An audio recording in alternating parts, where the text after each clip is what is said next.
a gente não deveria ter que vender o próximo evento para pagar o anterior.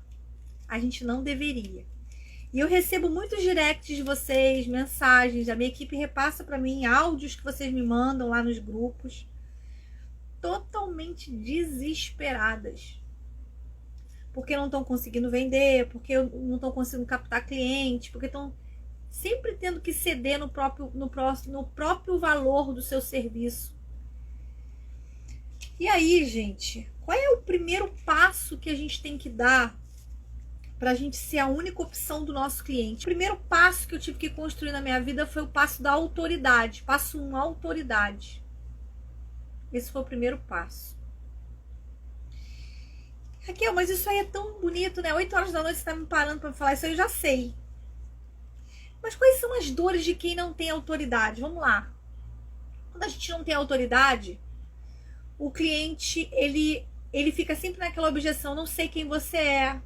Ele discute teu preço. Ele fica... Enquanto o cliente está apurrinhando com você, é porque ele não comprou ainda você, ele não comprou seu serviço, ele não comprou a sua ideia, ele está inseguro de alguma forma. As pessoas não falam aquilo que elas pensam de uma forma rasgada, né? Franca. Então essas são as dores de quem não tem autoridade. O preço da desconfiança do cliente, o preço da insegurança. Como é que se constrói a autoridade, né? Qual é a forma de se construir a autoridade? Primeiro, dar clareza na solução para o cliente. A gente tem uma deficiência no mercado de decoração, e aí eu não acho que seja assim específico de um nicho. Ah, eu sou do casamento, eu sou do 15 anos, eu sou do infantil. Não é específico desse nicho, tá?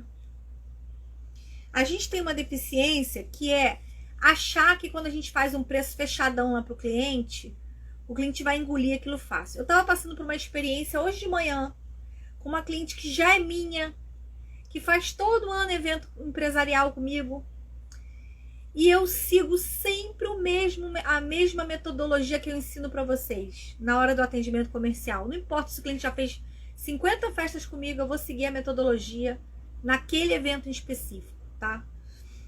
E eu estava apresentando para ela os custos para executar o evento dela. Eu comecei conversando com ela, não pelo quanto eu queria ganhar, ou o quanto custava o meu serviço. Eu comecei conversando com ela, mostrando que o que ela quer fazer, no local que ela quer fazer, quanto ela ia ter que investir em custo, em material. Ou seja, dá para fazer isso no seu negócio? Claro que dá. Independente do seu nicho, tá? Independente do seu modelo de negócios. Então, quando a gente descentraliza o foco da gente e coloca o foco em resolver o problema do outro, a gente quebra a resistência. O cliente baixa a guarda. Porque não é assim quando você vai fazer uma compra, que você vê que o vendedor está muito ansioso para te vender alguma coisa. O que acontece na prática? Você fica resistente, né? Você se fecha.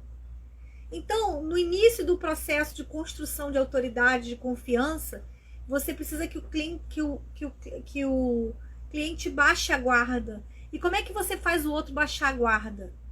Primeiro, deixando ele falar, mostrando como é que resolve, o que é feijão com arroz naquela solução, o que dá para ele abrir mão, o que não dá para ele abrir mão. É assim que eu começo a minha conversa com o cliente.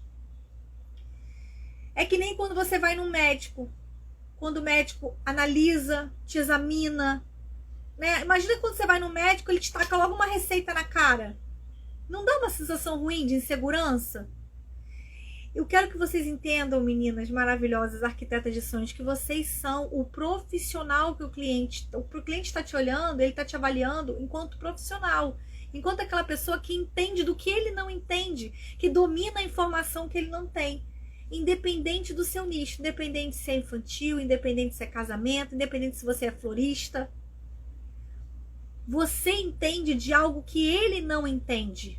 Você domina a solução que ele precisa. Então, o primeiro ponto, o foco está no cliente, o foco não está em tentar vender o seu pacote, a sua consultoria, o aluguel do seu material. Digamos que você seja uma empresa de locação de material, que às vezes tem aluno aqui que é de locação de material.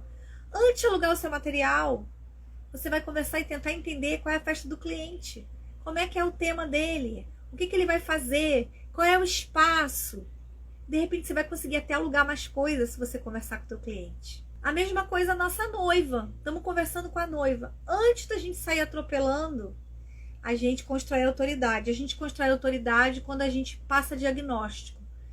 Quando a gente mostra para o cliente o que é essencial, o que não é, e você constrói autoridade.